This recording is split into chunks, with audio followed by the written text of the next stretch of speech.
Sheikh মেহেদীর আগুনঝরা spin আর তানজিদ হাসান তামিমের batting তাণ্ডব, এই দুই নায়কের পারফরম্যান্সেই শ্রীলঙ্কাকে উড়িয়ে ৩ ম্যাচের টি-২০ সিরিজে ২-১ ব্যবধানে জিতে নিয়েছে বাংলাদেশ।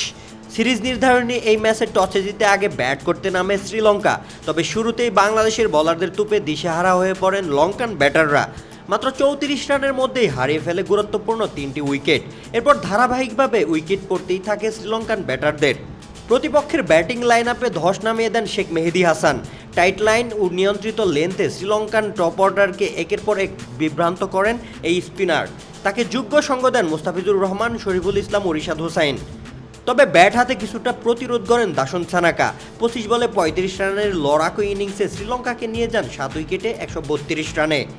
জবাবে ১৩৩ রানের সহজ লক্ষ্য তারায় শুরুতেই হোঁচট খায় বাংলাদেশ।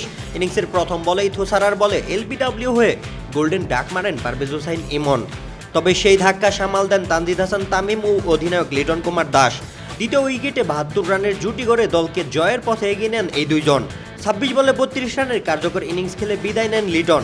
অপর প্রান্তে একক আধিপত্যে খেলে যান তানজিদ হাসান তামিম। ৪ ছক্কার ফুলঝুরিতে ৪৭ বলে ৭৩ রানের ঝোড়ো ইনিংস খেলেন এই ওপেনার। ম্যাচটা একতরফা করে তোলেন তিনিই। তাকে যোগ্য সঙ্গ দেন তাওহিদ হৃদয়, যিনি খেলেন ২৫ বলে ২৭ রানের একটি অনবদ্য ইনিংস। অবশেষে মাত্র ১৬.৩ ওভারেই ৮ উইকেট হাতে রেখে জয় নিশ্চিত করে টাইগার শিবির।